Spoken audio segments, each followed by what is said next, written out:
Today we dive into a case that will make you question the very foundations of what we call family.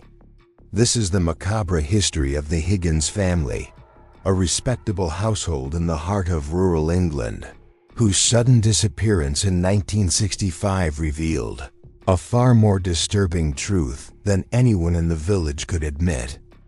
It began with silence. Not a scream, not a struggle, not even the rustle of a closing door. Just an eerie stillness that wrapped itself around the village of Ashworth one bitter December morning. Birds didn't sing that day. The pub opened late, and the wind, usually sharp and whistling through the hedgerows, was dead still.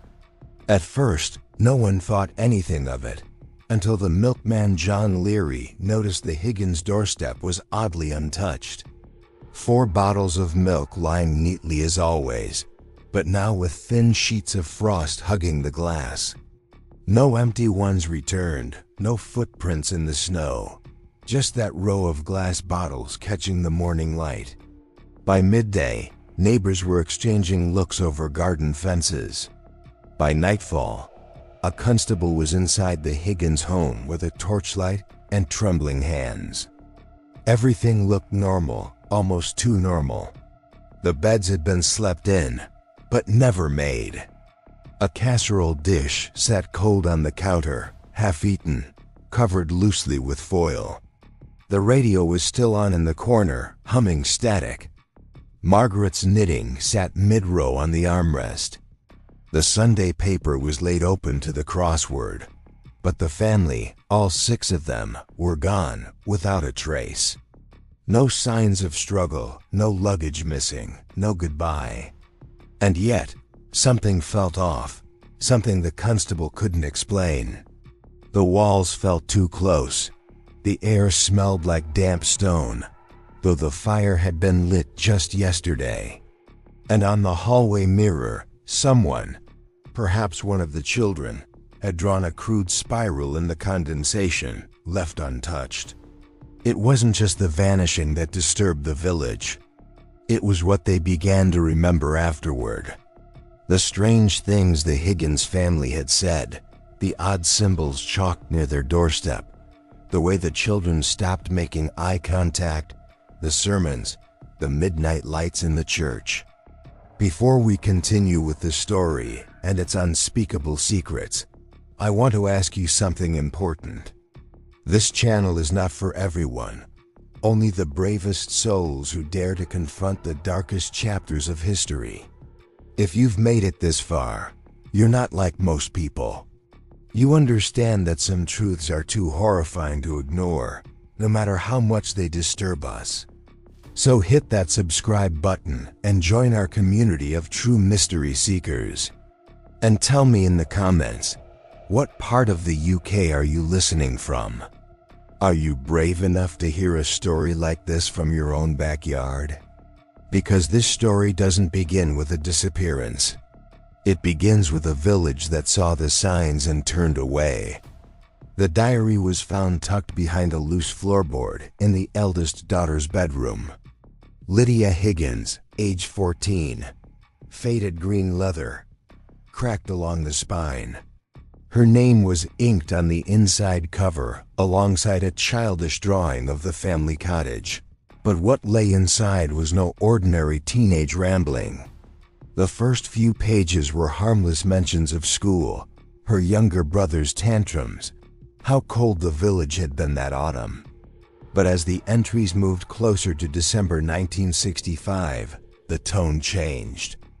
They grew scattered, paranoid, even afraid. Mum won't stop whispering to herself in the garden. She thinks I'm asleep, but I saw her draw a circle in the soil. Just stood there in the cold, didn't move for an hour. Father keeps locking the cellar door. He says it's damp, but I heard voices coming from down there. It's not the pipes. And then an entry dated just 5 days before the family vanished. I asked Reverend Clark why we don't celebrate Christmas anymore. He looked straight through me and said, "Some gifts come with a cost, child. Best to be thankful in silence." I don't like his eyes. Tucked between those final pages was a torn scrap of paper.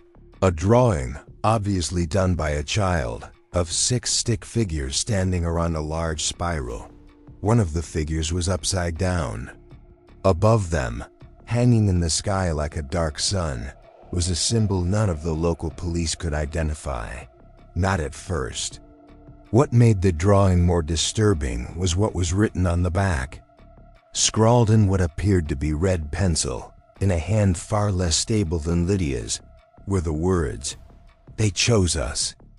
At first, the local constable dismissed it as the disturbed mind of a teenage girl, but the lead investigator, Sergeant Len Henley, wasn't convinced.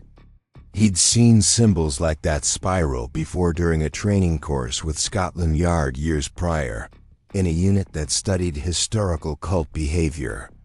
It wasn't just a spiral. It was a protection ward, twisted from ancient British folklore, often associated with sacrificial rituals meant to cleanse a community. But who had Lydia been drawing with? And what had the family been chosen for? The deeper Sergeant Henley dug, the more the village resisted. Ashworth wasn't the sort of place that welcomed questions, especially not from outsiders. People stopped answering their doors. The vicar went on a sudden sabbatical, and neighbors who had known the Higgins for decades suddenly claimed they barely interacted. There was fear in their silence. Fear and guilt. If you ask anyone over the age of 60 in Ashworth about Reverend Clark, they'll lower their voice or change the subject entirely. Tall, gentle-spoken, and immaculately dressed, Reverend Malcolm Clark served St. Mary's for over 25 years. To an outsider, he was the image of quiet, country clergy, but there was something about him that felt rehearsed. His smile never reached his eyes, and he rarely blinked. He arrived in Ashworth in 1940, just before the end of the war. No one remembers where he came from. His papers were clean, his references were vague, but he was kind to the children and spoke softly from the pulpit, quoting obscure scripture and weaving in lessons about sacrifice, order, and removing rot from the garden of God. The congregation nodded along. Most didn't really listen, until around 1951, when something shifted. Church attendance dropped suddenly, and those who did still attend described the sermons as unsettling. A handful of families left the village entirely, no announcement, no forwarding address. Clark stopped using the traditional Bible and began reading from a worn black leather-bound text with no visible title. When questioned, he would smile and say, "It's older than you know." A pure truth. One parishioner, Agnes Barlow, now 91 and living in a care home in Yorkshire, recalled a sermon just 2 years before the Higginses vanished. He spoke of blood and birthright, said the village had gone soft, that we needed to wake the stone beneath us. Everyone just sat there nodding.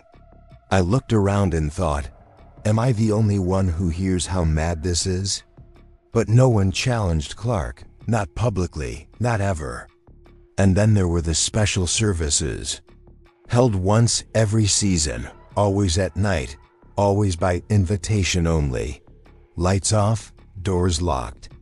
Chants could be heard through the heavy wood, but no one admitted to attending. When villagers were asked, even years later, they denied everything, or said they were out of town, or simply stared back and said, "Some things are best left alone." Sergeant Henley tried to interview Clark, drove out to the vicarage himself, but when he arrived, the Reverend was gone. The study had been emptied, records burned in the fireplace, pews in the chapel overturned. A circle of ash marked the altar. Whatever was kept there, whatever had been read there, was gone. Clark had vanished, just like the Higginses, except one thing remained. Etched into the inside of the chapel door, carved deep into the wood, were the words, The offering is complete. The gate will hold. St. Mary's Church stood like a stone sentinel at the edge of Ashworth, weather-beaten and ivy-covered. It had watched over the village for centuries. Most believed it was built in the 1700s, but Sergeant Henley's investigation revealed something far older beneath its foundations. A small maintenance hatch behind the altar, hidden behind stacked hymnals and false paneling, led to a steep spiral staircase. Dust coated every surface, and the air was damp, metallic, almost sweet, like rotting fruit mixed with rust. At the bottom was a door oak, reinforced, ancient. Someone had scratched deep grooves into the wood, as if clawing to get out. When the forensic team forced it open, what they found defied logic. The chamber was circular, no more than 20 feet across, lit only by natural cracks in the stone ceiling above. In the center, embedded into the floor, was a shallow basin, blackened by something long soaked in. On the walls were carvings, symbols, spirals, eyes, repeating motifs of hands held open and mouths stitched shut. But what truly stopped the investigators cold were the personal items. Laid out around the basin were children's toys, handmade dolls, worn shoes, a set of wooden teeth, a baby's bonnet stained dark, and one item that made Sergeant Henley leave the room. A hand-sewn patch bearing the initials LH stitched in blue. Lydia Higgins. DNA testing later confirmed that several of the items belonged to the Higgins children. But that wasn't the most disturbing part. There were dozens of items, and they didn't all belong to the Higgins family. Local police began re-examining cold cases, and slowly a terrifying picture emerged. Ashworth had a history of missing persons stretching back decades. Most were dismissed at the time: vagrants, runaways, drifters passing through. But now, in the cold light of forensic science, many of these cases were linked by one shared detail. They had all vanished within a 2-mile radius of St. Mary's Church. The chamber had no known architectural record. Not even the diocese had it on file. Some experts speculated it dated back to pre-Christian times, a chalk cult site, possibly repurposed by early settlers, then later by the church. But its purpose remained unclear, that is, until they found the ledger. Bound in human skin, confirmed via analysis, the small book was hidden in a bricked alcove behind the basin. Written in a language that linguists struggled to identify, parts were eventually translated. It contained dates, names, ritual instructions, and most chilling of all, a recurring phrase: "We give so the soil stays still." After the discovery beneath St. Mary's, Sergeant Henley focused his attention on the town's power structure, specifically the Ashworth Historical Preservation Society. To outsiders, it was a harmless, elderly-run group that organized flower shows and helped maintain old buildings. They hosted bake sales, ran the village fete, and produced a yearly heritage booklet. But Henley found something disturbing in their records, or rather, in what wasn't recorded.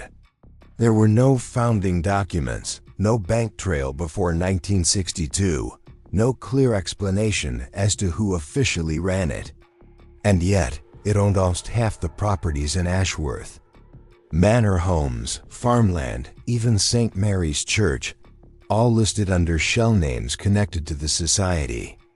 Members included the local doctor, headmistress, bank manager, and perhaps most disturbingly, former Chief Constable Reginald Vaughn, who had once been Henley's superior.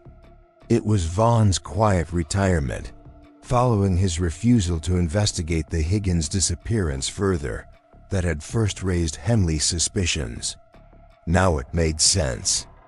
Henley obtained an anonymous tip-off pointing into the society's private archive room, hidden beneath the town library. With a warrant and a trusted team, He entered the space just after midnight. What they uncovered shook even the most hardened officers. Over 50 boxes of handwritten records, many in Latin and Old English, cataloged names, dates, rituals, and something called the tithe of the soil. Each decade, an offering was required, not always a person, sometimes livestock. But increasingly from 1924 onwards, the entries turned darker. Children, always from outside the bloodline. One document, dated 1965, the year the Higgins family vanished, read, "The soil beneath St. Mary's trembles. The harvest weakens. A full family shall be returned to the root, bloodied and bound." But it wasn't just text. There were photographs. One black and white image showed Reverend Clark in ceremonial robes, standing beside what appeared to be a wooden altar. In the background, the Higgins twins, eyes vacant, hands bound. Another showed a group of 12 people, all in formal wear, faces solemn, standing around an open stone basin. Several were recognizable. Others bore a terrifying resemblance to known Ashworth families still living there. The society wasn't just involved. They were running the entire show. From within the respectable heart of the village, behind lace curtains and charity work, a hidden council had maintained control for decades, enforcing rituals that dated back to before the Norman conquest. And every single one of them had sworn an oath: "We preserve, so the ground stays quiet." Sergeant Henley knew what he was stepping into. In a village like Ashworth, you don't go digging into your neighbors unless you're prepared for what might crawl out. After the archive discovery, he requested immediate backup from county authorities, but his requests were delayed, mysteriously, repeatedly. He later learned the files he submitted had been flagged and held under pending verification. Someone higher up was slowing things down. So Henley did something no one expected. He went public. He contacted a regional journalist, a woman named Claire Merrick, known for her fearless reporting on rural corruption. He shared photographs, ledger translations, and even recordings of his interviews with past Ashworth residents who'd fled the village over the years. Many spoke of strange church gatherings, unexplained disappearances, and a suffocating silence that blanketed anyone who asked too many questions. Within 48 hours, Claire's article hit the front page of the Yorkshire Sentinel under the headline, "The Rituals of Ashworth. Did a Village Hide a Century of Sacrifice?" It exploded. National media latched onto the story. TV crews descended on the village. The church was sealed off. And within days, villagers began whispering names. People they'd always found off. Stories they'd heard, but never dared speak aloud. That's when Henley's life turned. His car was vandalized. His wife received an anonymous note reading, "The roots are deep, and so is your grave." He was suspended from duty, pending a formal review, but the attention was now too great to bury. A public inquiry was opened. Survivors came forward.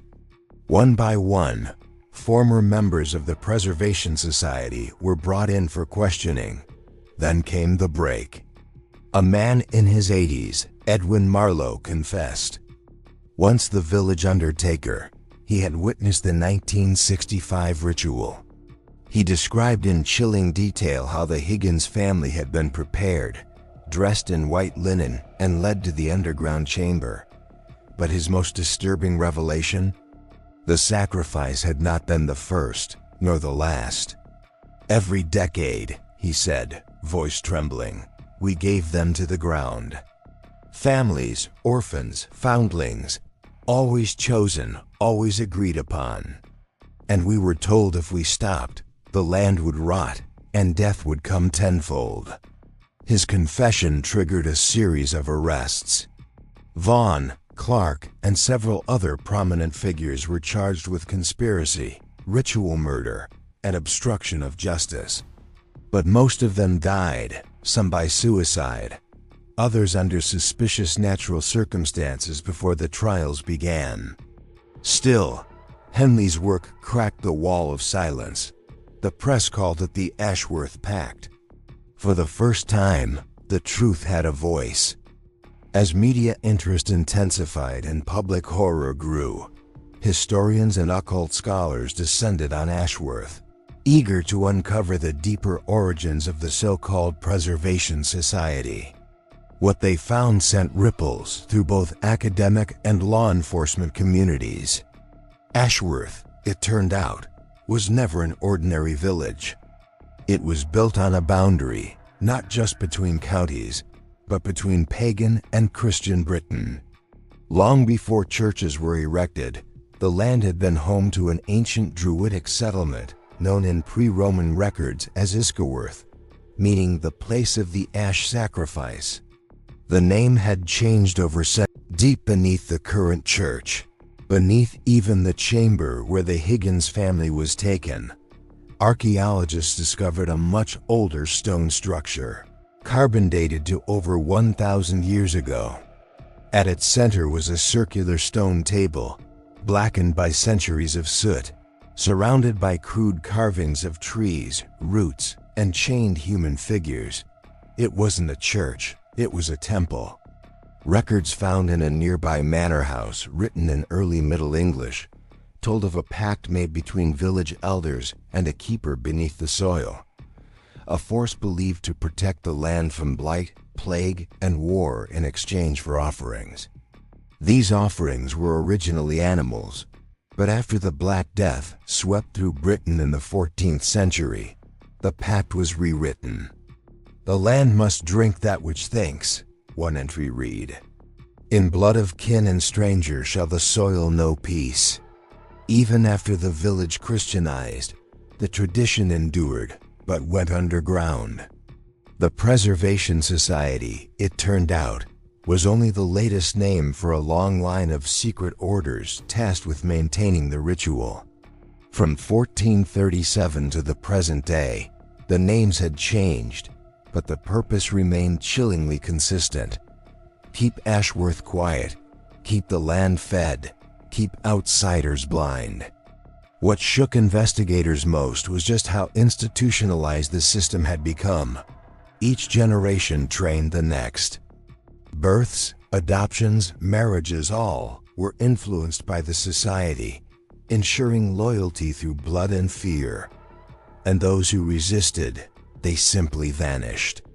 Henley, still under suspension, but now a media hero, was granted access to a sealed archive within the Royal Historical Society. Inside were correspondence letters from 1862 between local lords and clergy, casually discussing this year's tithe and ensuring the chosen don't awaken suspicion. Ashworth's rot wasn't a recent infection. It had always been there. At first glance, the Higgins family seemed like victims of random fate, outsiders who stumbled into a place they never truly belonged. But as investigators traced their arrival in Ashworth, a chilling pattern began to emerge. They weren't just chosen, they were invited. According to land records from 1962, the family moved into a cottage owned by the church, not the council, leased directly to them by Reverend Clark himself for a token amount. Even stranger, the position offered to Edward Higgins, a supposed groundskeeper post at St. Mary's Church, had never been publicly listed. He was offered the job by name. Digging deeper, Sergeant Henley found adoption files for the Higgins' two younger children files that were altered, redacted, and ultimately traced back to an agency connected to a long-defunct Catholic orphanage in Sussex. The trail ran cold until a retired administrator came forward anonymously. She confirmed that the Higgins adopted children were part of a selective placement initiative run quietly in the 1950s and 60s, where certain families were matched with children of particular temperament and background for small, rural communities. On paper, it sounded benign, even charitable. But what she described next was anything but. There was a list, she said. An internal list with villages flagged as preservation zones. If you saw one of those names, Ashworth, Hartmore, Grendale, it meant the child's placement wasn't just about home and care. It was about purpose. That purpose, to quietly deliver certain children into communities that still followed the old ways. Suddenly the pieces clicked. The Higgins family, with their mix of biological and adopted children, their isolation from extended relatives, their eager involvement with the church, they weren't just ideal sacrifices. They were deliberately constructed to be a sacrifice. This revelation horrified even the most hardened investigators. It suggested a multi-agency collusion, church, state, and orphanage systems working together to fulfill the needs of communities like Ashworth, all under the guise of faith and charity. As Hemley put it in a leaked internal memo, the Higgins weren't random. They were designed, groomed, positioned, and once their usefulness was complete, erased. Public reaction was swift and furious. Inquiries were launched into adoption records across the UK. Survivors from other flagged villages began coming forward, sharing stories of strange ceremonies, missing children, and churches that held late-night prayers behind locked doors. The rot was deeper than anyone imagined. But there was more to the Higgins story. In the final weeks before their disappearance, something changed in their behavior that even the society hadn't anticipated.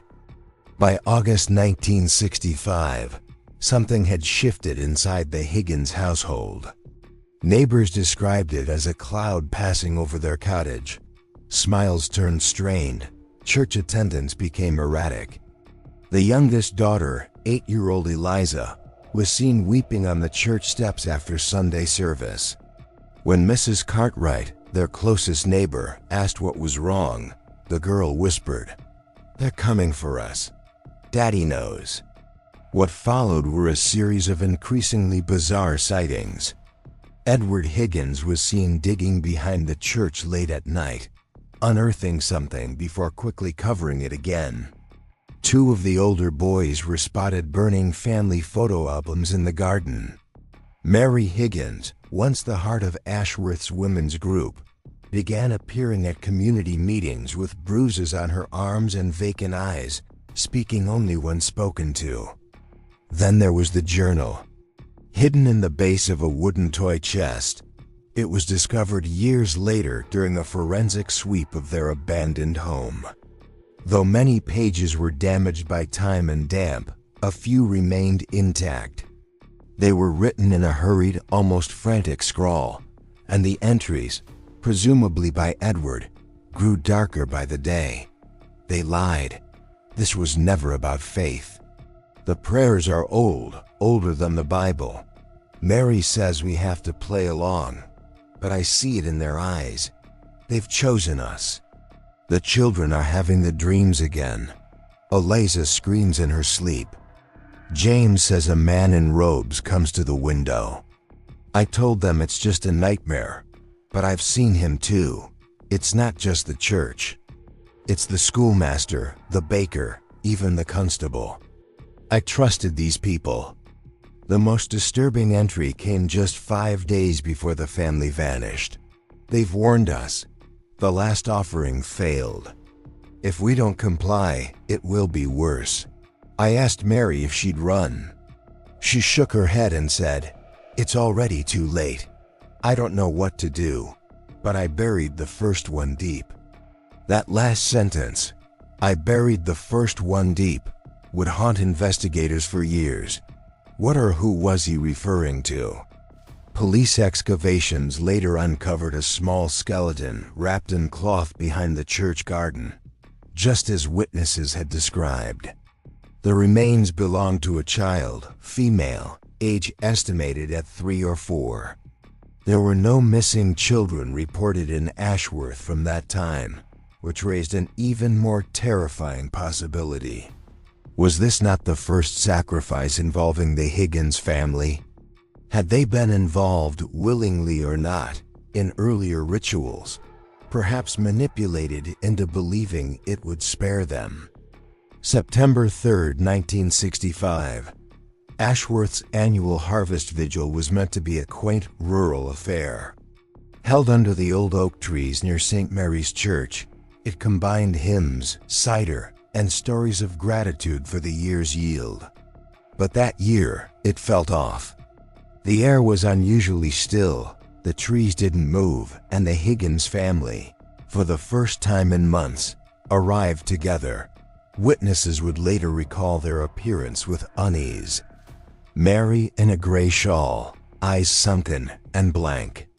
Edward, gaunt and silent, gripping a child on either side. The children wore identical linen garments, odd considering the chilly air, and none of them spoke, not once. The entire village attended. Even those who rarely came out were there. But this wasn't just a vigil. This was something older. As the sun dipped below the tree line, the Reverend took the podium, but instead of his usual sermon on gratitude, he opened a weathered black book, not the Bible, and began reading in a language no one could quite place. Low, rhythmic chanting followed, then humming, and then silence. A circle formed. The Higgins children were ushered forward, calmly, obediently, like they had practiced it. Mary stood still. Edward looked as though he might speak, but didn't. Instead, he turned his gaze toward the woods behind the church, a long, haunted look that would be his last. Because moments later, the candles were blown out. What happened next has been pieced together from the only surviving witness, a 14-year-old boy named Samuel Lawn, who had hidden beneath one of the cider carts after being dared by schoolmates. He saw everything. According to Samuel, once the candles went out, the crowd began chanting again, louder this time. Then came the bells, but not from the chapel. These were deep, metallic tolls coming from somewhere beneath the earth, the kind you feel more than hear. Through gaps in the wooden slats, Samuel saw the children being led in pairs toward the church's rear entrance, not through the doors, but around the back, where the old root cellar lay hidden beneath ivy and stone. He watched as Edward hesitated, looked back toward Mary, and then vanished behind the church wall. And that was the last time the Higgins family was seen alive. By morning, the entire family, mother, father, and all 4 children were gone. The official explanation: they moved. No forwarding address, no questions asked. But Samuel never forgot what he saw, and as he grew older, he began documenting it, all drawings, notes, maps, until decades later, he handed it to someone willing to listen: Sergeant Henley. Sergeant Graham Henley didn't believe in superstition. A by-the-book investigator with 19 years of service, he considered the Higgins disappearance tragic, perhaps a murder-suicide or a case of rural cult delusion. But when he held Samuel Lawn's maps in his hand, something changed.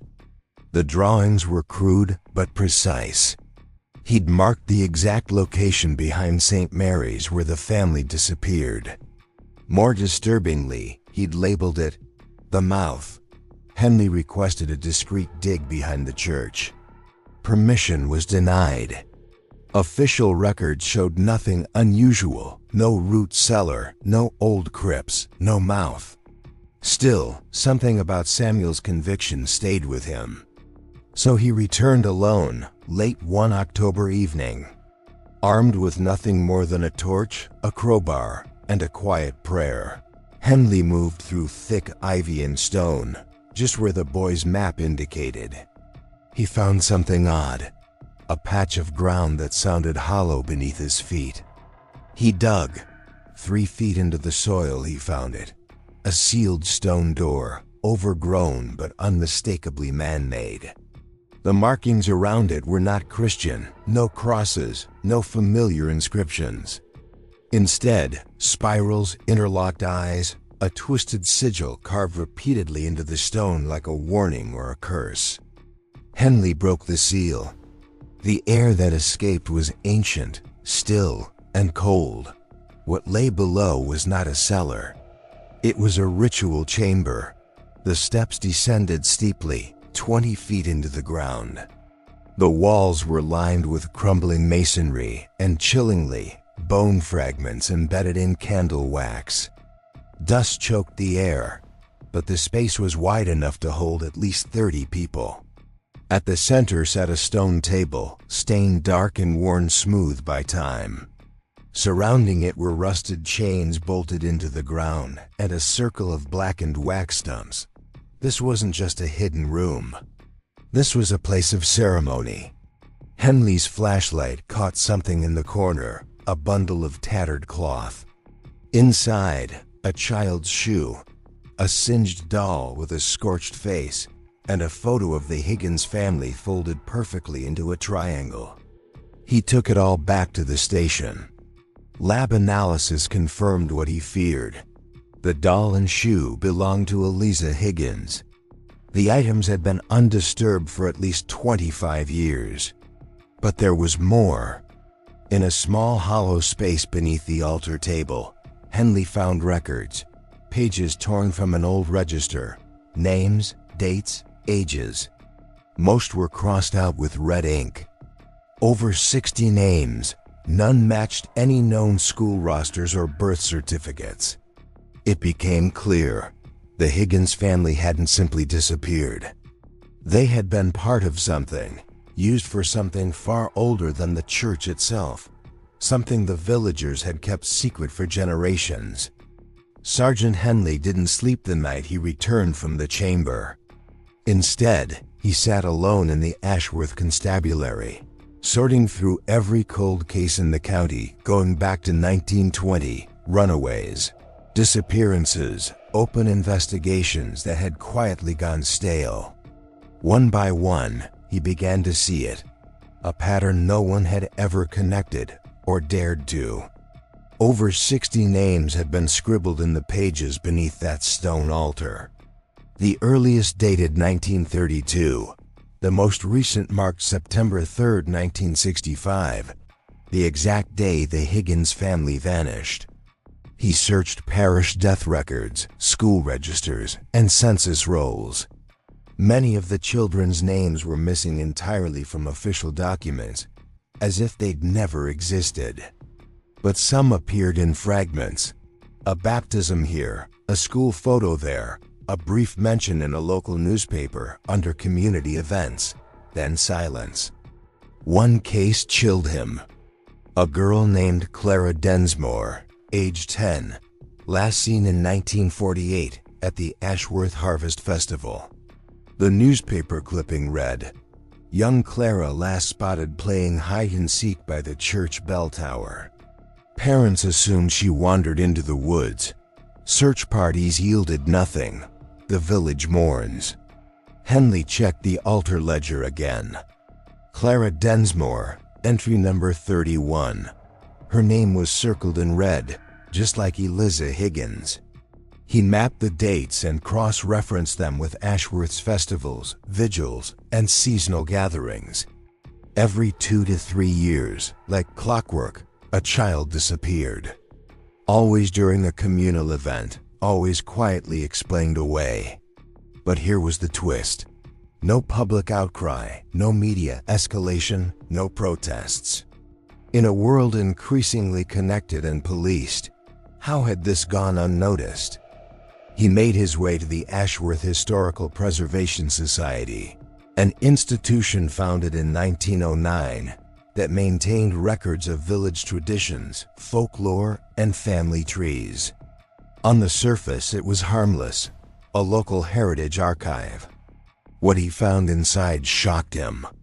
Old maps of Ashworth marked with cryptic symbols, circles, spirals, axes through certain properties. Notes on acceptable bloodlines, mentions of a group known only as the Wardens of the Root, and worst of all, records of who had been chosen. Children documented not by name but by lineage, including the Higgins children. Henley took photos of everything. This wasn't random, it was generational, structured, protected. The villagers hadn't forgotten their dead. They had fed them, quietly, periodically, as part of some vile tradition rooted in fear, secrecy, and ritual appeasement. And now Henley realized something even darker. The Preservation Society wasn't just a historical group. It was the administrative arm of a cult, one that had infiltrated local authority, church leadership, and law enforcement for decades. Sergeant Henley drove 2 hours to find him, the Reverend Malcolm Hargreaves, now 86, long retired, and living quietly at a church-run care home in the outskirts of Bristol. For over 30 years, Hargreaves had served as a parish priest in Ashworth, including the crucial period spanning the 1940s to early 1970s. He'd been replaced a year after the Higgins case went cold. Henley wasn't sure what he expected. Perhaps another wall of silence, another tired excuse wrapped in scripture. But the moment he showed his badge and whispered the name Ashworth, the old man's face drained of all color. They sat in the care home chapel, stained glass saints looking down with frozen pity, and after a long trembling pause, Reverend Hargreaves finally spoke. It was never called St. Mary's, not by them. They called it the Root House. Henley didn't interrupt. He let the old man unburden himself. And what came next was more disturbing than anything found in the crypt. When I first arrived, I thought they were just a quaint, isolated parish. A bit secretive, sure. They kept to old festivals, wore strange robes at night, spoke in whispers about the ancient pact. But it was all under the guise of tradition and preserving the old ways, until I saw the first ceremony. He described it in detail. A candlelit gathering below the church floor, hooded figures surrounding a child who had been blessed. That's the word they used, to be returned to the root. There was no bloodshed in front of him, but what happened after the hymns, he was never allowed to witness. But he heard the screams. They called it the offering of continuance. They believed the land beneath the village was alive, ancient, and hungry. They said Ashworth would only thrive if the root was fed, crops grew, cattle were healthy, disease stayed away, so long as the offering was made. Henley asked why he never went to the police. Hargreaves just shook his head. There were no police, not really. They had their own. The station reported to the society. The judge, the postmaster, even the butcher, all descendants of the first settlers, bound by oath. I was told to leave it alone or I'd be next. But what broke him, what finally made him retire and vanish, was the night before the Higgins disappeared. I saw Martha, the mother. She came to me. She begged me to baptize her children in secret. She knew. She was terrified. Said the society had chosen her twins for the ritual that year. I said yes, but the next morning, they were gone. Henley left the care home shaking. It wasn't just a village cult. It was institutional evil, camouflaged by ceremony and executed with terrifying calm. Back in Ashworth, Sergeant Henley was running on fumes, a growing suspicion that this went far beyond a forgotten village ritual. The deeper he dug, the more it felt like something rotten was baked into the very soil of the place. That's when he came across the old society ledger, tucked behind a cabinet in the Preservation Society's archive, overlooked, sealed with wax that had long since cracked. It was bound in leather and filled with scripted entries in iron gall ink dating back to the early 1900s. Names, symbols, and near the center, a folded photograph. Henley unfolded it carefully. It was faded but clear enough to see the faces. A group of men standing in front of St. Mary's, the root house, as Reverend Hargreaves had called it. They were dressed in ceremonial robes, holding unlit torches. In the center stood a man in a black coat, not in robes, clearly an outsider but treated as one of them. Written on the back in delicate cursive, "The Renewal Ceremony, Autumn Equinox 1951, with gratitude to Sir Edward M. Loughton for services rendered." Henley's heart skipped. Sir Edward Loughton was no local. He was a high-ranking civil servant, once part of the Home Office's Special Affairs Division, a man with real power and connections stretching across multiple counties. The idea that someone of his stature had attended a rural death ritual was unthinkable. Or maybe Henley realized that was the point. He dug into Loughton's record. Knighted in 1949, officially retired in 1960, died in 1972. But rumors surrounded him even in death, whispers of involvement in special programs that were buried during wartime. There were no accusations, just gaps. Henley couldn't shake the feeling that Ashworth hadn't just been protected. It had been sponsored, kept off the national radar, quarantined under the pretense of local heritage. Loughton's presence proved the rot had spread beyond the village. If men like him had been involved, how many others had looked the other way? And more disturbingly, how many more villages were like Ashworth, tucked away in forgotten counties, feeding something ancient in exchange for peace? There was one clue left, a handwritten note tucked into the back of the ledger.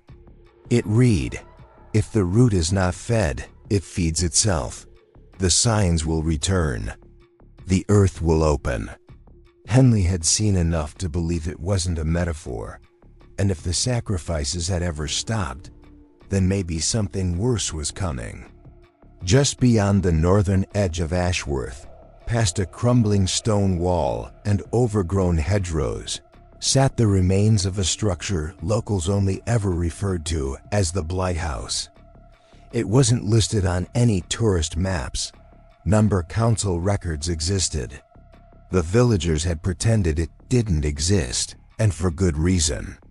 According to the Preservation Society ledger, it had once belonged to the Renshaw family, one of Ashworth's oldest bloodlines.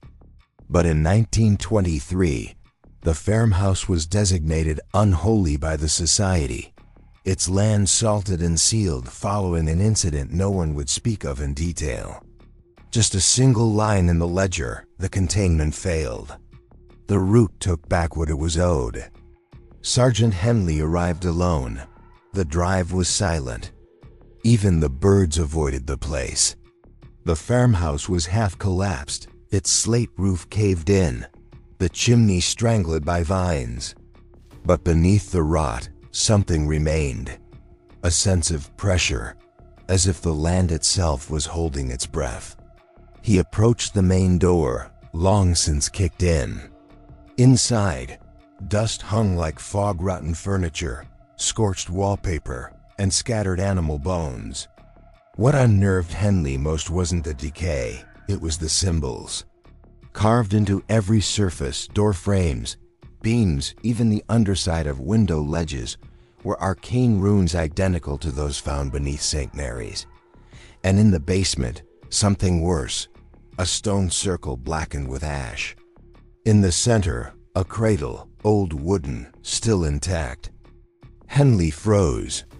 There were no records of children in the Renshaw family, but here beneath the farmhouse was the unmistakable outline of a ritual site. Markings suggested it had been used multiple times. Scorched bone fragments were embedded in the floor, bits of charred cloth, and a rusted, broken music box resting beside the cradle. It still played when wound. A slow, discordant lullaby echoed through the stone walls. And then Henley saw it, a photograph wedged into foundation stones behind the cradle. Another group of hooded figures, this time with a child in their arms. The date, 1904. That was 60 years before the Higgins family. Henley realized with a sinking feeling. This had been going on far longer than anyone knew, and the rituals hadn't begun in the church.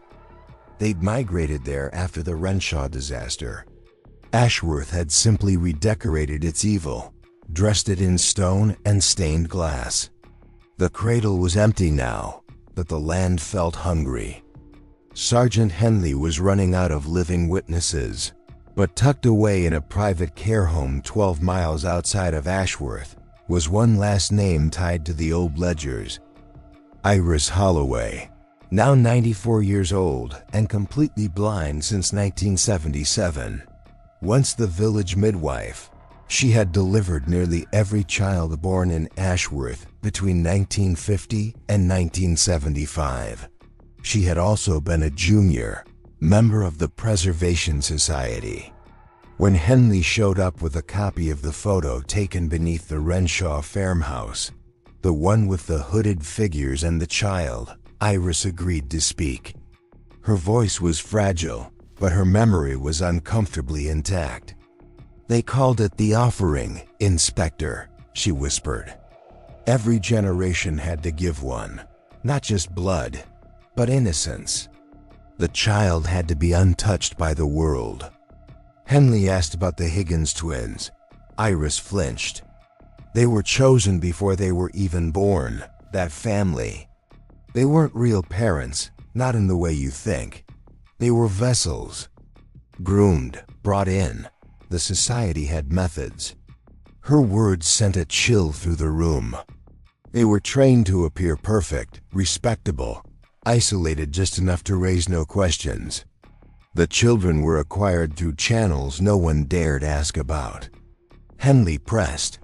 "Did she know what happened to the twins?" Iris lowered her head. "I delivered them. 2 boys healthy. And then they were taken below. Not by me, by them." "Who's them?" he asked. She hesitated. "The keepers. Always male, always chosen from Ashworth's oldest families. They kept the chance, the rights.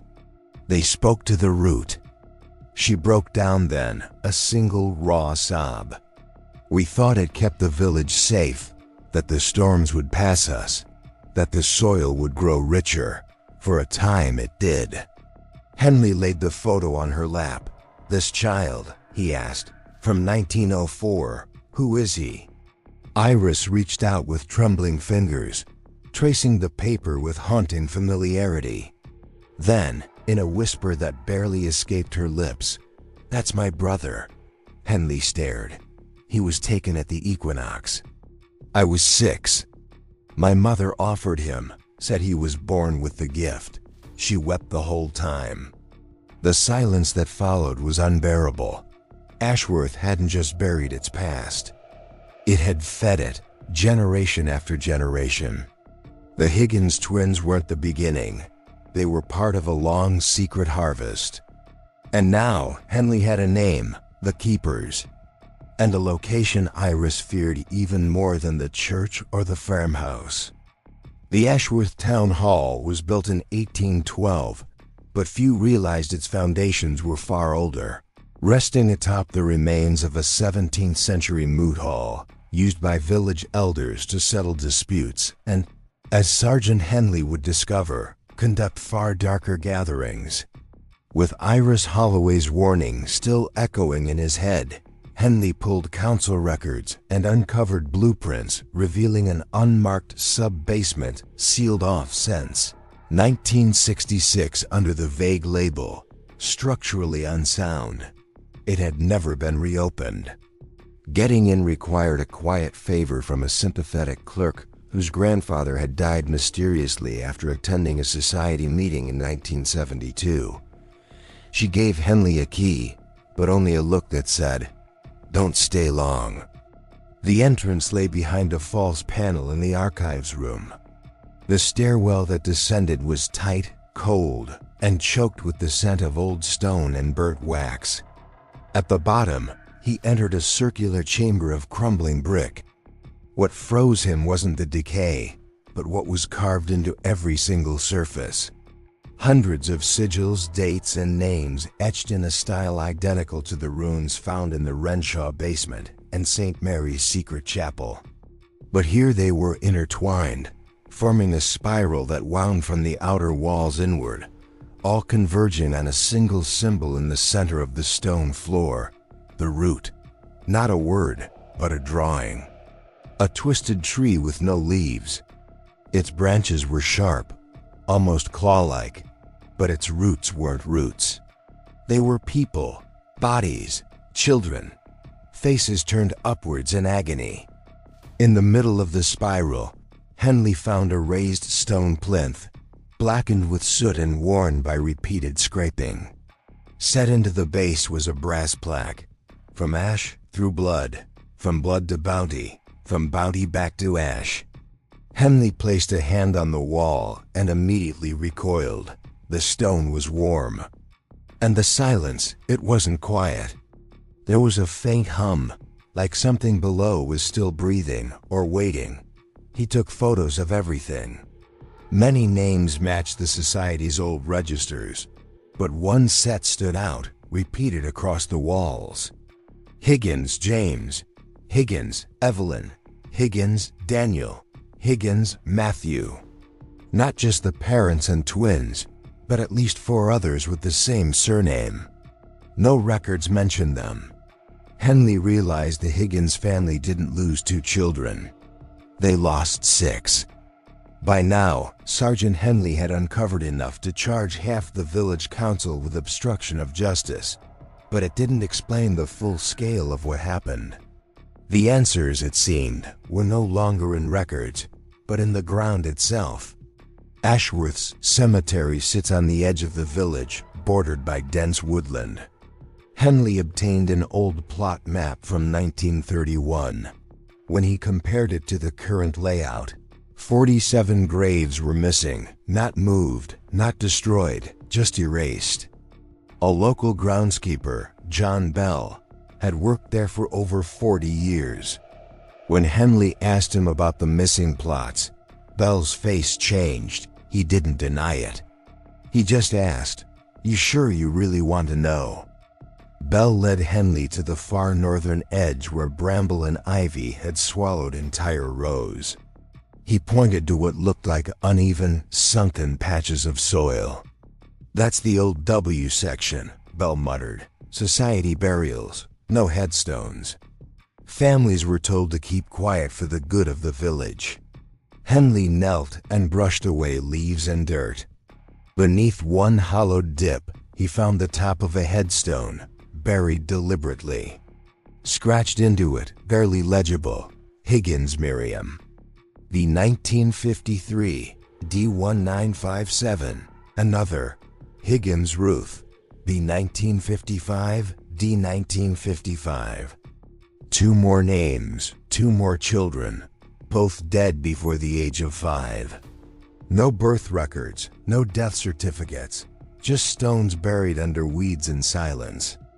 By the end of the night, he had uncovered 5 more hidden headstones, all belonging to children with the surname Higgins, born between 1948 and 1962.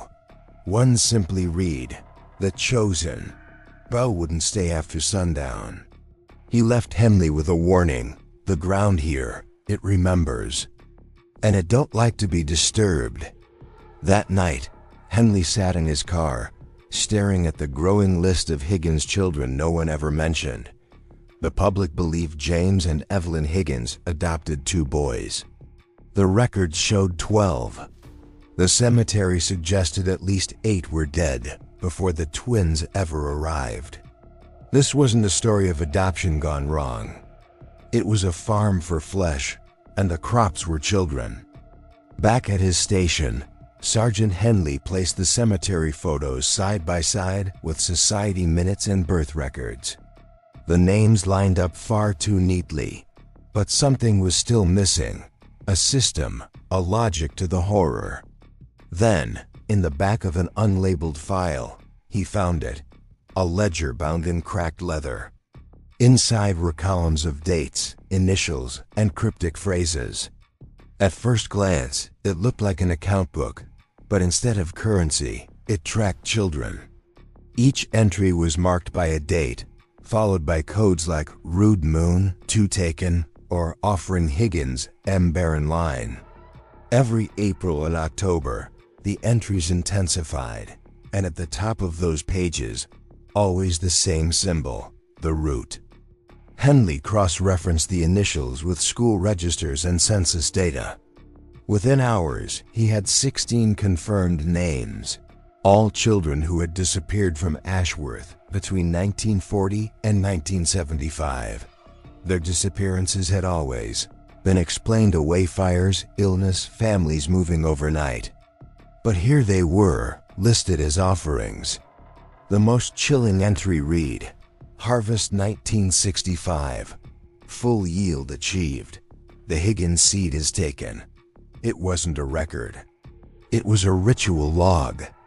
Each child was valued based on bloodline, age, and horrifyingly, perceived purity. Phrases like unspoiled, second-born, and unbaptized appeared beside certain names. A separate symbol, a small I, denoted those considered watchers or sensitive to the veil. Henley's blood ran cold. This wasn't random killing. This was an organized spiritual economy, and the children were currency. What's more, the ledger didn't stop in 1965. The last full entry was from 1984, nearly 20 years after the Higgins case. Even after the supposed collapse of the society, the rituals had continued, just more quietly. Tucked in the final pages was a single note, written in a different, more frantic hand. When the bough breaks, the root will return. Watch the twin moons. Henley knew now that Ashworth wasn't unique. The society had branches in at least 3 other counties. But Ashworth had been the seedbed, the nursery of the root. And the children buried beneath its church and its soil were not just victims. They were investments. Sergeant Henley had enough evidence to make arrests, but he was about to learn that some truths, especially in Ashworth, weren't just buried, they were guarded. He returned one rainy Thursday evening, determined to confront the surviving elders of the society. He began with Eleanor Vuss, once the society's secretary. She answered the door in a floral dressing gown, her face serene. "I was wondering when you'd come," she said. As Henley mentioned the ledger, her demeanor shifted not to fear but to calm defiance. "You misunderstand," she said softly. "The root isn't evil. It's balance. It's sacrifice for survival. The children were chosen long before we ever touched them." Henley froze. "You're admitting this? That you offered them?" Eleanor tilted her head. "We didn't take them. We returned them, back to where we all come from. Before you judge, ask yourself, why do you think no war ever touched this village? Why no plague ever lingered here? We gave so others could live." It wasn't a confession, it was doctrine. When Henley pressed further, Eleanor grew colder. "You should leave this alone, Sergeant. Some truths are bigger than you. And the root still feeds." He visited 5 more elders. All gave similar responses, vague justifications wrapped in reverence. One even said, "Would you rather starve in darkness or thrive in bloodlight?" None denied the ledger, they just didn't see it as murder. Henley tried to rally support from his superiors, but pressure began to mount. His requests were delayed, emails vanished, evidence misplaced. Whispers started about his mental health, his obsession. Someone was silencing the truth, not just villagers, but people above him. That's when he found the second set of burial records. They weren't just for Ashworth. They were for 3 other villages, all tied to the society's old network. all showing the same patterns: adoptions, disappearances, false causes of death. Ashworth hadn't been the end. It was the prototype.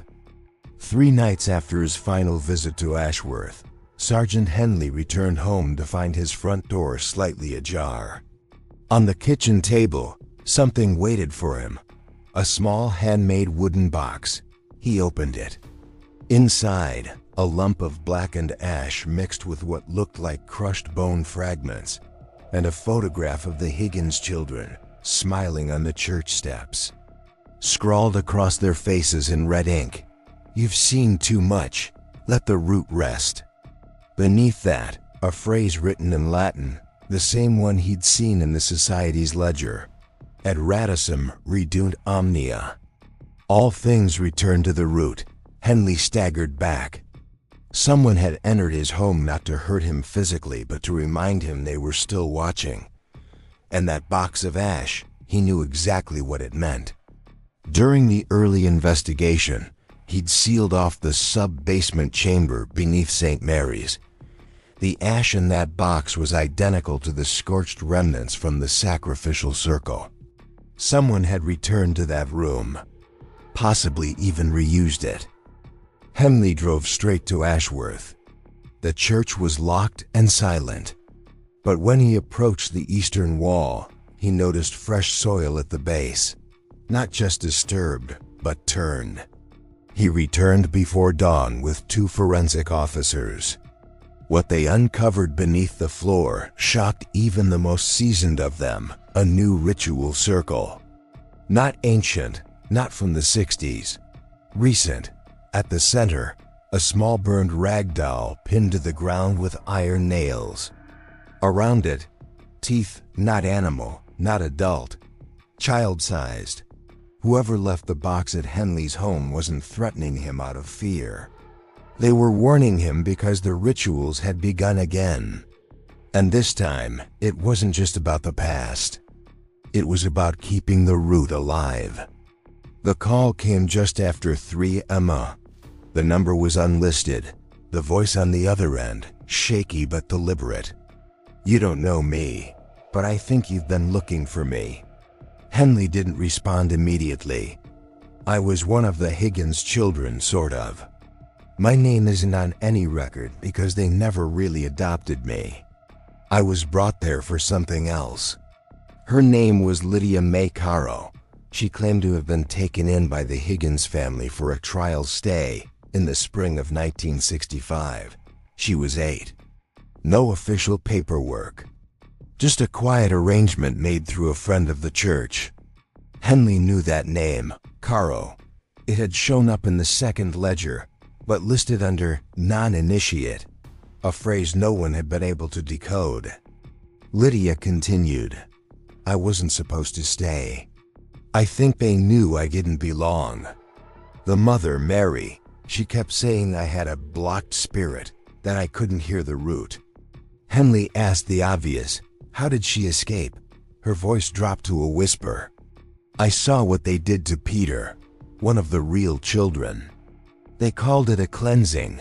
They put him in that room under the church and made the others watch. He didn't scream. He smiled like he wanted it. That's when I ran, through the fields, no shoes. I made it to the motorway before a truck driver found me. I told the police a story about abuse. Nothing occult. Nothing about rituals. I was a scared little girl, and they sent me into foster care far away from Ashworth. But I never forgot. Not the symbols, not the chants, not the look in Mary's eyes when she realized I wasn't one of them." Henley sat frozen. Everything Lydia described matched the Society's methods. She agreed to meet, but before they hung up, she said one more thing that chilled Henley to his core. "They let me go for a reason. I wasn't just a failed offering. I was a witness. They wanted one of us to live and remember." That same phrase echoed through Henley's mind. All things return to the root. What if Lydia's survival wasn't an accident? What if she was part of the ritual all along? They met in the back room of a small cafe in Whitby. Lydia Caro slid an envelope across the table. "I've kept this hidden for 60 years. It's the only proof I have." Henley opened the envelope. Inside was a drawing, creased and faded, done in colored pencil and crayon. The kind of image a child would make, but what it showed was nothing innocent. The picture depicted a circular stone chamber identical to the one beneath St. Mary's. The walls were lined with tall robed figures wearing masks, some animal-like, some grotesquely human.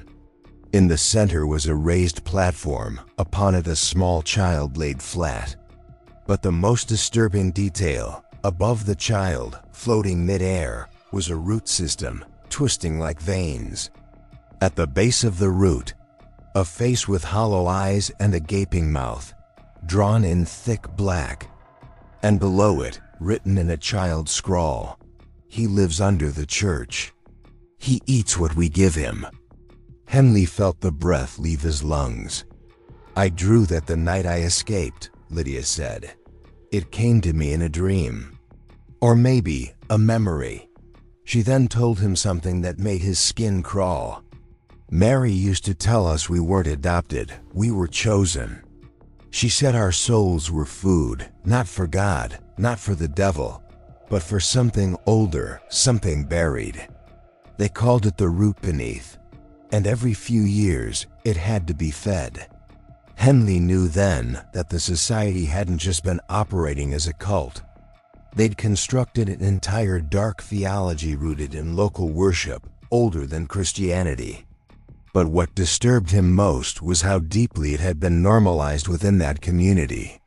He asked Lydia if anyone else had survived. She shook her head. "I was the only one they let go, and now I think it's starting again." She wasn't wrong. Because what Henley didn't know yet was that a new child had already gone missing in a nearby village, and the pattern matched everything that came before. 3 weeks later, a report landed on his desk from the sleepy Yorkshire village called Elmbrook, just 30 miles from Ashworth. A child, Isla Fenwick, age 7, had vanished from her bedroom. No forced entry, no ransom note. She was simply gone. Henley might have dismissed it, if not for one chilling detail. On the girl's pillow was a single white root, dirt still clinging to it. Tied around it, a red thread knotted into an ancient symbol. He knew that symbol. It had been carved into the chamber walls, drawn in Lydia's rendering, and appeared in society documents beside the phrase, "Return it to the earth." Henley gained access to the Fenwick home. The house was eerily orderly, the parents too calm. They spoke about Isla's disappearance as if reading from a script.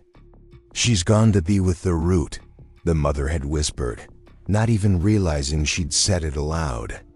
When Henley checked the mother's background, his blood ran cold.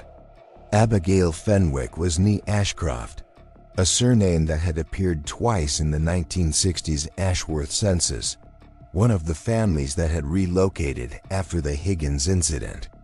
The society hadn't died.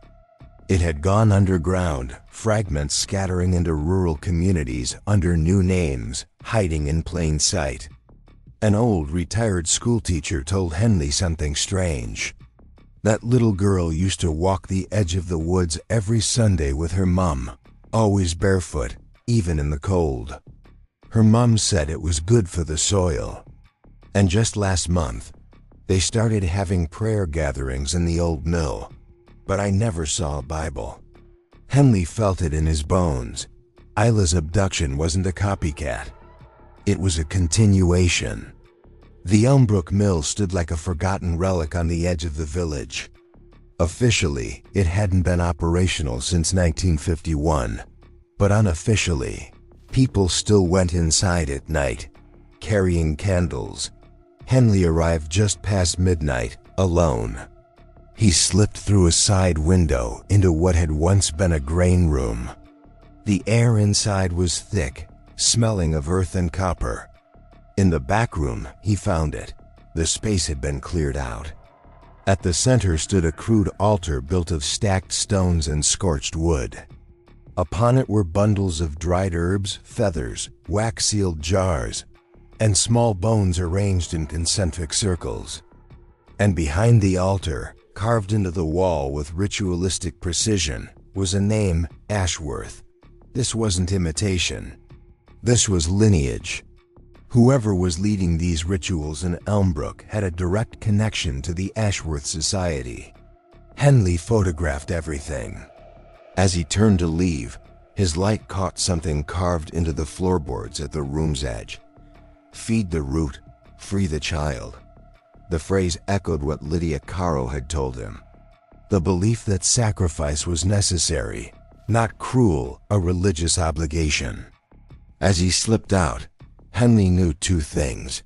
The people of Elmbrook were descendants of Ashworth's cult, and Isla Fenwick wasn't the first child they'd taken, just the first to be noticed.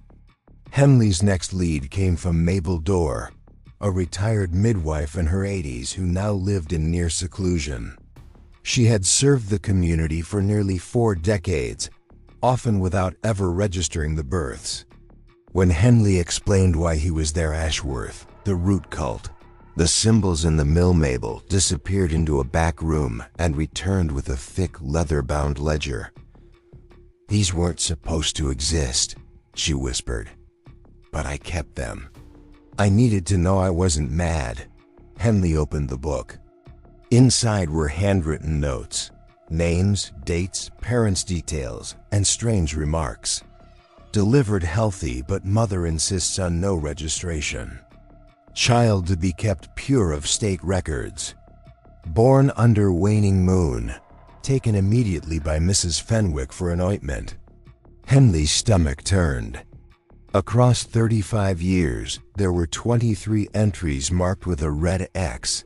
"What does the X mean?" he asked. Mabel didn't look at him. "Those were never seen again. Some weren't even named." "Were they stillborn?" She hesitated. "That's what I was told. But I never examined the bodies. They were always taken away, wrapped in white cloth." Henley flipped back through the pages and saw it. The surnames Ashcroft, Fenwick, Caro names tied directly back to Ashworth. It was generational. These families weren't just continuing the rituals, they were breeding into them. And the children marked with red X's, they weren't stillborn. They were selected. Armed with the midwife's ledger and photos from the mill, Henley returned to London, convinced he had enough to open a formal investigation. He was wrong. He filed a report with the Regional Child Protection Unit. Days passed. No response. When he pressed, he was told the case was low priority. "You're a retired investigator acting independently," one woman said curtly. "Your materials are circumstantial and unverifiable." It was a dismissal. He sent copies to former colleagues. A few responded with concern, then stopped replying. Then the letters started arriving from a solicitor's office, warning him of possible defamation proceedings for harassing heritage members of the Elmbrook community. Henley dug into public records. The Historical Preservation Society, active in Elmbrook since the late 1940s, was an officially listed nonprofit trust. 3 current local MPs had accepted donations from them. A retired judge who oversaw several missing person dismissals in the region was an honorary patron. And most disturbingly, the society had received government heritage grants to preserve the cultural integrity of Elmbrook's rural customs. They weren't just protected by secrecy. They were protected by power. Henley understood now. The silence wasn't apathy. It was design. The Ashworth cult hadn't died out. It had adapted, wrapping itself in legitimacy, turning child sacrifice into tradition, and cleansing the past with paperwork and charm. "I can't fight this alone," he wrote in his notebook that night. But he wouldn't give up. Not after Ela, Not after all the children marked with red X's. Desperate to expose the society from within, Henley made contact with Marla Gibbons, an independent journalist who ran an underground docuseries called Rot at the Root. Her reputation was fierce. "You're not paranoid," she told him after he explained what he'd found. "You've stumbled onto something generational and protected. This isn't just a cult, this is a machine." Marla had a plan. The society was hosting its annual Night of Rural Folklore, a private invitation-only event. She had already obtained 2 guest passes from a former member. "They think I'm a folklorist from Devon working on a documentary," she smirked. "They want exposure on their terms. Let's give them exposure on ours." They prepared meticulously. Hidden microphones, miniature cameras disguised as antique brooches. Their cover story: she was a documentarian, he her retired archivist assistant. The event was held on a gated property near Elmbrook's forest line. Inside the main hall, a ritual reenactment was already in progress. Cloaked figures chanted in what was described as Old Brythonic. But it wasn't a reenactment. The language was real. The blood on the altar was fresh. The air inside the hall grew thick. Marla's camera, streaming discreetly to a secure drive, caught everything as the ritual escalated. What they had assumed would be symbolic quickly revealed itself to be far more disturbing. At the center of the room stood a raised stone slab. 2 robed members entered, guiding a young girl, no older than 14, between them. Her movements were sluggish, as though drugged, her hands bound with red cord. A third figure, taller and wearing a wooden mask shaped like a deer's face, stepped onto the platform. The room began to chant again, a soft lullaby-like sound in a language older than English itself. The masked figure raised a curved blade, placing the tip against the girl's forehead and drawing a thin line of blood. He then reached into a bowl and withdrew what looked like black soil mixed with ash, smearing it over her cheeks and chest in slow, deliberate strokes. Henley instinctively took a step forward, but Marla grabbed his arm. "We can't blow our cover yet. We need this recorded." Henley whispered, "This is the initiation." Marla nodded, wide-eyed. "They're marking her. It's the same as in the ledger. The blessed womb ritual. But she's not pregnant. They're preparing her to be." Henley's blood ran cold. Just as the blade returned to her skin, placed gently at her navel, the lights suddenly flickered. A power dip. Half the candles blew out. Panic broke the trance for a brief second. The leader looked up. Marla clutched Henley's arm. "We need to leave now." They slipped out through a narrow servant's door, moving quickly under the cover of darkness, the distant chants muffled by the thick trees. Once deep enough into the woods, Henley paused. "We saw enough," he gasped. "That girl. They're still doing it." Marla didn't reply. She was staring ahead, eyes locked on something just barely visible in the shadows. It was a structure made of ancient stone, covered in thick ivy, with a circular stained glass window above a crooked wooden door. The symbol in the glass was chillingly familiar. An eye inside a flame, the same mark burned into the ledger pages. "This is it," Henley whispered. "This is the original chapel." According to an old village map, this section of the woods had once been home to a 17th century pilgrim settlement. The original church had been marked as lost to fire. It hadn't been lost. It had been hidden. They pushed open the door. The air was dry and bitter, filled with the sharp scent of mildew and old blood. At the front of the tiny chapel was an altar, not Christian, carved from obsidian stone with channels cut deep across its surface. Dried crimson still lined those grooves. Behind the altar stood a statue, a robed figure with no face, arms outstretched. In one hand, it held a sickle, in the other, a crying infant. Near the back wall, beneath tattered linen, something glinted. Jewelry, old children's shoes, a woman's wedding ring, and beneath it all, a ledger, just like Mabel's, but older. Handwritten names, dates, and offerings successful, from 1893 to 1927. Marla's London flat was a studio above a fishmonger's, but after Elmbrook's silence, it felt like a floodlight of normality. It didn't last long. As Marla locked the door, something immediately felt off. Her plants had been moved. A framed photo lay flat. The kettle on the hob was turned 90 degrees. Small things, but both of them froze. "You lock up before we left?" Henley asked quietly. "Of course," she replied. "Deadbolt and chain." They weren't alone anymore.